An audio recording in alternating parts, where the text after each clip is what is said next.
신앙 고백하심으로 10월 2일 새벽 예배를 하나님께 드리겠습니다. 전능하사 천지를 만드신 하나님 아버지를 내가 믿사오며 그 외아들 우리 주 예수 그리스도를 믿사오니 이는 성령으로 잉태하사 동정녀 마리아에게 나시고 본디오 빌라도에게 고난을 받으사 십자가에 못 박혀 죽으시고 장사한 지 사흘 만에 죽은 자 가운데서 다시 살아나시며 하늘에 오르사 전능하신 하나님 우편에 앉아 계시다가 저리로서 산자와 죽은 자를 심판하러 오시리라. 성령을 믿사오며 거룩한 공예와 성도가 서로 교통하는 것과 죄를 사하여 주시는 것과 몸이 다시 사는 것과 영원히 사는 것을 믿사옵나이다. 아멘. 오늘 하나님께서 우리에게 주시는 말씀은 창세기 18장 1절부터 33절까지의 말씀입니다. 창세기 18장 1절부터 33절까지의 말씀 제가 읽도록 하겠습니다. 여호와께서 마므레의 상수리 나무들이 있는 곳에서 아브라함에게 나타나시니라. 날이 뜨거울 때에 그가 장막문에 앉아있다가 눈을 들어본즉 사람 셋이 맞은편에 서 있는지라. 그가 그들을 보자 곧 장막문에서 달려나가 영접하며 몸을 땅에 굽혀 이르되 내 주여 내가 주께 은혜를 입었사오면 원하건대 종을 떠나 지나가지 마시옵고 물을 조금 가져오게 하사 당신들의 발을 씻으시고 나무 아래에서 쉬소서. 내가 떡을 조금 가져오리니 당신들의 마음을 상쾌하게 하신 후에 지나가소서. 당신들이 종에게 오셨음이니이다. 그들이 이르되 내 말대로 그리하라. 아브라함이 급히 장막으로 가서 사라에게 이르되 속히 고운 가루 세 스아를 가져다가 반죽하여 떡을 만들라 하고 아브라함이 또 가축대 있는 곳으로 달려가서 기름지고 좋은 송아지를 잡아 하인에게 주니 그가 급히 요리한지라. 아브라함이 엉긴 젖과 우유와 하인이 요리한 송아지를 가져다가 그들 앞에 차려놓고 나무 아래에 모셔 섬에 그들이 먹으니라. 그들이 아브라함에게 이르되 내 아내 사라가 어디 있느냐 대답하되 장막에 있나이다. 그가 이르시되 내년 이맘때 내가 반드시 내게로 돌아오리니 내 아내 사라에게 아들이 있으리라 하시니 사라가 그 뒤 장막문에서 들었더라. 아브라함과 사라는 나이가 많아 늙었고 사라에게는 여성의 생리가 끊어졌는지라. 사라가 속으로 웃고 이르되 내가 노쇠하였고 내 주인도 늙었으니 내게 무슨 즐거움이 있으리요. 여호와께서 아브라함에게 이르시되 사라가 왜 웃으며 이르기를 내가 늙었거늘 어떻게 아들을 낳으리요 하느냐. 여호와께 능하지 못한 일이 있겠느냐. 기한이 이를 때에 내가 내게로 돌아오리니 사라에게 아들이 있으리라. 사라가 두려워하여 부인하여 이르되 내가 웃지 아니하였나이다. 이르시되 아니라 내가 웃었느니라. 그 사람들이 거기서 일어나서 소돔으로 향하고 아브라함은 그들을 전송하러 함께 나가니라. 여호와께서 이르시되 내가 하려는 것을 아브라함에게 숨기겠느냐. 아브라함은 강대한 나라가 되고 천하 만민은 그로 말미암아 복을 받게 될 것이 아니냐. 내가 그로 그 자식과 건속에게 명하여 여호와의 도를 지켜 의와 공도를 행하게 하려고 그를 택하였나니 이는 나 여호와가 아브라함에게 대하여 말한 일을 이루려 함이니라. 여호와께서 또 이르시되 소돔과 고모라에 대한 부르짖음이 크고 그 죄악이 심히 무거우니 내가 이제 내려가서 그 모든 행한 것이 과연 내게 들린 부르짖음과 같은지 그렇지 않은지 내가 보고 알려 하노라. 그 사람들이 거기서 떠나 소돔으로 향하여 가고 아브라함은 여호와 앞에 그대로 섰더니 아브라함이 가까이 나아가 이르되 주께서 의인을 악인과 함께 멸하려 하시나이까. 그 성 중에 의인 50명이 있을지라도 주께서 그곳을 멸하시고 그 50 의인을 위하여 용서하지 아니하시리이까. 주께서 이같이 하사 의인을 악인과 함께 죽이심은 부당하오며 의인과 악인을 같이 하심도 부당하니이다. 세상을 심판하시는 이가 정의를 행하실 것이 아니니이까. 여호와께서 이르시되 내가 만일 소돔 성읍 가운데에서 의인 50명을 찾으면 그들을 위하여 온 지역을 용서하리라. 아브라함이 대답하여 이르되 나는 티끌이나 재와 같사오나 감히 주께 아뢰나이다. 50 의인 중에 5명이 부족하다면 그 5명이 부족함으로 말미암아 온 성읍을 멸하시리이까. 이르시되 내가 거기서 45명을 찾으면 멸하지 아니하리라. 아브라함이 또 아뢰어 이르되 거기서 40명을 찾으시면 어찌하려 하시나이까. 이르시되 40명으로 말미암아 멸하지 아니하리라. 아브라함이 이르되 내 주여 노하지 마시옵고 말씀하게 하옵소서. 거기서 30명을 찾으시면 어찌하려 하시나이까. 이르시되 내가 거기서 30명을 찾으면 그리하지 아니하리라. 아브라함이 또 이르되 내가 감히 내 주께 아뢰나이다. 거기서 20명을 찾으시면 어찌하려 하시나이까. 이르시되 내가 20명으로 말미암아 그리하지 아니하리라. 아브라함이 또 이르되 주는 노하지 마옵소서 내가 이번만 더 아뢰리이다. 거기서 심령을 찾으면 어찌하려 하시나이까. 이르시되 내가 심령으로 말미암아 멸하지 아니하리라.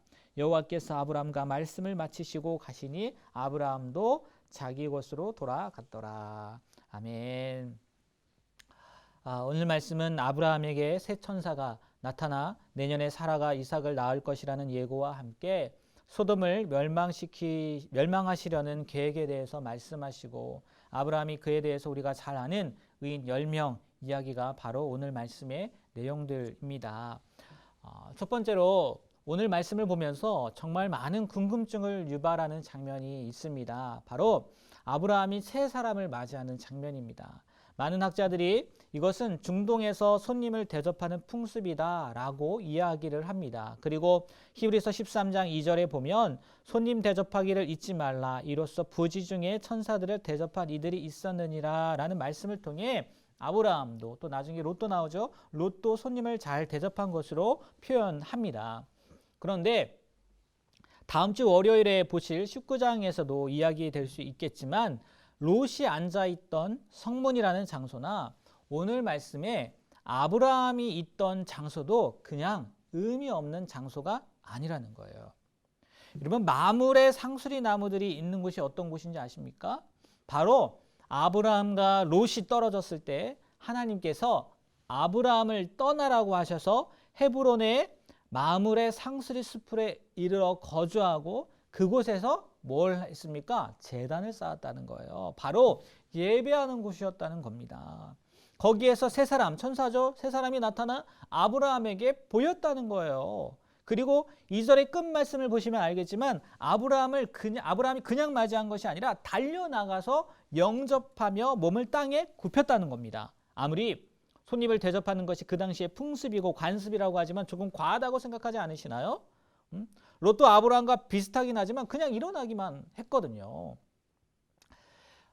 지극히 개인적이긴 하지만 저는 이 말씀을 볼 때마다 제가 시골에서 목회했던 저의 처음 단독 사역이었죠. 그 목회했던 때가 생각이 납니다. 간증이라고 해야 할까요? 제가 예전에도 한번 말씀을 드렸던 것 같은데 아마 듣지 못하셨던 분들이 많이 계실 것 같으니까 잠깐 나누면 이렇습니다. 솔직히 설교보다 얘기가 더 재밌긴 하잖아요. 때는 바야흐로 2011년 가을쯤이었던 것 같습니다. 저와 아내 그리고 첫째 딸인 이 주원이가 100일 정도 지났을 때였던 것 같습니다. 제가 시골에 목회를 나간 지도 한 1년이 넘었죠. 하나님의 약속을 받고 그 땅 가운데 가서 또 아내도 혼자 갔었거든요. 원래 총각으로 갔었는데 아내도 거의 가자마자요. 순식간에 만나고 귀한 딸도 얻게 되고 모두 다 하나님의 은혜로 여기며 살고 있다고 이렇게 생각이 들어야 되지 않겠습니까? 그런데요. 너무 힘들었어요. 생활이 힘들고 어려워서가 아니었습니다. 과연 하나님께서 여기에 보내신 것이 맞는가? 라는 다시 한번 하나님의 확인 사명 말씀드렸지만 정말 내가 이 사명이 만든 건가? 그런 생각이 들었다는 거죠. 너무 힘들었습니다. 좀 더 솔직히 말하자면요. 그 당시의 기분이 누가복음 16장 보면 불의한 청지기가 나오는데 불의한 청지기가 주인에게 들킵니다. 들키고 나서 그 혼자서 이야기하는 장면이 있는데 뭐라고 하냐? 16장 3절에 보면 청지기가 속으로 이르되 주인이 내 직분을 빼앗으니 내가 무엇을 할까? 땅을 파자니 힘이 없고 빌어먹자니 부끄럽구나. 저의 마음이 이렇습니다. 이 사역을 그만두자니 힘이 없고 또 빌어먹자니 부끄럽고 하나님께서 나를 부르신 게 맞는 건가? 내가 여기 있는 것이 맞는 건가? 왜 아무런 변화가 없으니까요. 그렇다고 다른 일을 하자니 청지기가 고백했던 것처럼 힘은 없고 빌어먹자니 부끄럽고 완전 그랬다니까요.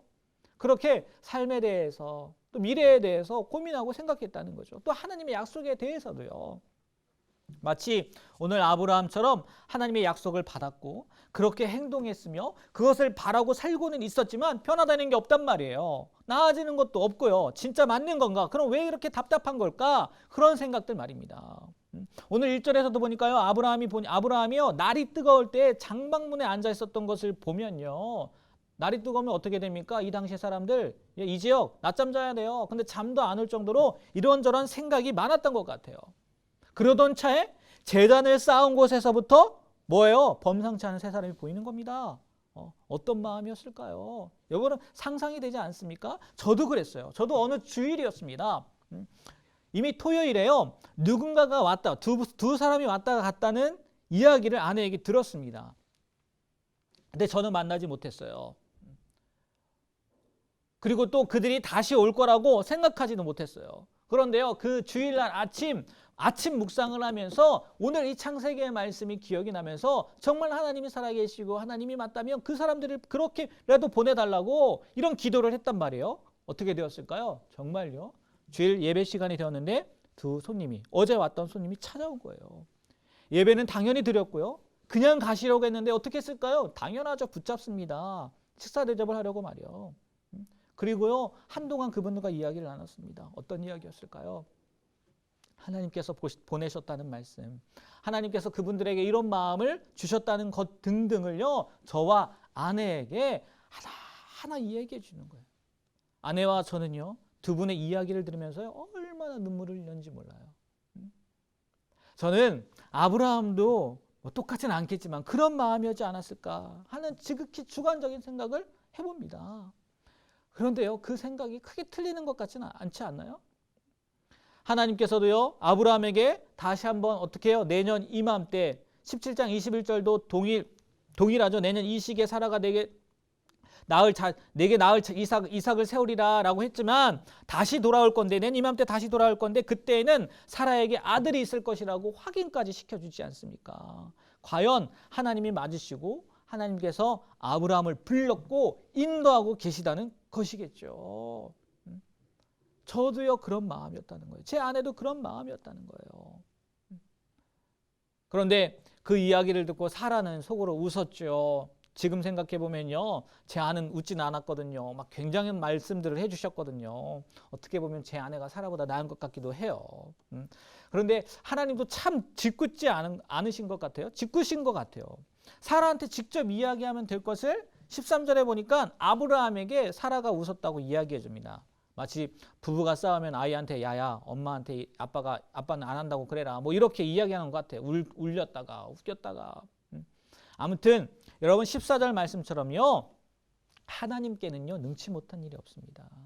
약속하셨으면, 하나님의 자나 삼아 주셨으면 틀림없이 끝까지 책임져 주십니다. 그리고요, 그 약속을 신실하게 이루어 가십니다. 그 훈련 과정이 우리에게 힘들 뿐이지, 훈련의 과정이 끝나면 하나님은 이루어 주신다는 거예요. 신실하신 하나님을 끝까지 믿으시길 바랍니다. 그리고 두 번째 내용은요, 하나님께서 아브라함에게 소돔과 고모라에 대한 이야기를 해주시는 겁니다. 21절을 보면 내가 이제 내려가서 그 모든 행한 것이 과연 내게 들린 부르짖음과 같은지 그렇지 않은지 내가 보고 알려 하노라. 솔직히 하나님은 굳이 와서 보시지 않으셔도 돼요. 아브라함에게도요, 말씀하실 필요가 없어요. 그런데 왜 하나님께서는 심판할 것을 이야기해 주셨을까요? 17절 말씀을 가지고 생각해 볼 수 있습니다. 17절 말씀에 보면 뭐라고 나와 있냐? 내가 하려는 것을 아브라함에게 숨기겠느냐라는 말씀이 있어요. 아모스서 3장 7절 말씀을 보니까요, 이런 말씀도 있더라고요. 주 여호와께서는 자기의 비밀을 그 종 선지자들에게 보이지 아니하시고는 결코 행하심이 없으시리라. 바로요, 아브라함과 하나님과의 관계가 이랬다는 거예요. 아브라함은 아직 부족한 면이 있었겠지만 하나님은 아브라함과의 관계를요, 아모스서에서 기록한 것처럼 어떻게 생각한 거예요? 아브라함을 선지자의 반열로 생각했다는 거예요. 그러기에 아브라함에게는 자신이 하시고자 하는 일을 친히 알려주셨다는 거죠. 물론 이면에는 한때는 아브라함이 자신의 아들과도 같이 조카 롯을 생각하고 있는 그 아브라함을 생각해서인 것일 수도 있어요. 그리고 니느웨를 생각했던 것처럼 소돔과 고모라도 생각하셨을 수도 있을 것이고 말이에요. 어찌됐건 중요한 것은요, 하나님께서는 아브라함에게 자신이 하시고자 하는 일을 안 숨겼다는 거예요. 숨기지 않으셨다는 거예요. 아브라함을 아모스 선지자가 말씀했던 것처럼 그 종 선지자 중에 하나로 여겼기 때문이라는 거죠. 저와 여러분, 네? 저와 여러분은 하나님과의 관계가 어떤 관계입니까? 혹시 선지자가 아니라서 서운하십니까? 그래서 선지자에게 알려주시는 그 비밀을 우리에게는 안 알려주셔서 서운하세요? 답답하세요? 아닙니다, 여러분. 우리는요, 선지자보다 더 귀한 존재입니다. 예수님의 은혜로, 예수님의 희생으로요, 하나님 아버지와 아들, 딸의 관계가 되었단 말이에요. 자녀의 관계가, 부모와 자녀의 관계가 되었단 말이에요. 이것이 축복 아니겠습니까? 이것이 은혜 아니겠습니까? 세상의 모든 것을 얻는 것보다 큰 기쁨 아니겠냐는 거예요. 그렇지 않습니까? 그럼 그 말씀대로라면요, 하나님께서도요, 비록 선지자는 아닐지 몰라도요, 우리에게 필요한 것을 말씀해 주신다는 거예요. 왜요? 자녀니까요. 말씀의 원리가 그러지 않느냐는 거예요. 말씀만 해주시나요? 아버지인데요, 궁금한 거요, 물어볼 수도 있잖아요. 요구할 수도 있어요. 또 내 마음대로 들락날락할 수도 있고요, 편하게 대할 수도 있다는 거예요. 물론 버릇없이 대하면 안 되겠지만요. 말씀의 기준으로 보면 그렇다는 거예요. 여러분의 하나님은 어떤 하나님이십니까? 아니, 하나님과 어떤 관계이십니까? 그저 무서운 심판자이십니까? 내가 잘해야만 칭찬해 주시는 선생님이십니까? 그 외에 다른 어떤 분이시냐고요. 하나님과의 관계를 재정립해 보시길 바랍니다. 아니, 아버지 하나님의 관계로 만들어 가시길 바랍니다. 하나님은 이미 우리를 자녀로 여기고 계시다는 거예요. 우리만 자녀가 되면 되는 거예요. 그것을 믿으면 되는 거예요. 영상을 보시는 분들이 대부분 저보다는 연륜이 훨씬 깊으신 분들이지만, 연세가 훨씬 많으신 분들이지만, 이런 이야기 있지 않습니까? 90대의 아버지께서 70대의 아들이 밖에 나갈 때 꼭 이런 말 한다고 하잖아요. 무슨 말이요? 차 조심하라고. 하나님께서 우리를 보실 때는 더하지 않으시겠냐는 거예요. 하나님과의 관계, 어떤 관계를 원하십니까? 예수님처럼요, 아빠, 아버지라고 부를 수 있는 그런 관계가 되길 주님의 이름으로 부탁드립니다. 아니, 이게 부탁으로만 되는 건 아니겠지만 그럼에도 불구하고요, 여러분 다시 한번 이 사실을요 확신하시고 아버지 하나님 자신 있게 부르고 또 자녀된 삶을 자신 있게 살아갈 수 있는 우리 모두가 되길 주님의 이름으로 부탁드립니다. 기도하겠습니다. 하나님, 정말 명절의 마지막 때를 지나며 오늘도 변함없이 말씀으로 하루를 시작할 수 있게 해주신 것 너무나 감사드립니다. 우리가 하나님의 마음을 알게 되길 소망합니다. 너무나 사랑하시고 또 우리를 자녀 삼아주시고 우리의 필요를 채워주시는 그 하나님을 멀게만 느끼고 있지는 않은지, 우리가 다시 한번 하나님과의 관계를 재정립함으로 말미암아 참된 아버지와 자녀의 관계로 살아갈 수 있는 우리 모두가 되게 하여 주시옵소서. 예수님의 이름으로 기도합니다. 아멘. 하늘에 계신 우리 아버지여, 이름이 거룩히 여김을 받으시오며 나라의 임하옵시며 뜻이 하늘에서 이루어진 것 같이 땅에서도 이루어지이다. 오늘날 우리에게 일용할 양식을 주옵시고 우리가 우리에게 죄지은 자를 사하여 준 것 같이 우리 죄를 사하여 주옵시고 우리를 시험에 들게 하지 마시옵고 다만 악에서 구하시옵소서. 대개 나라와 권세와 영광이 아버지께 영원히 있사옵나이다. 아멘.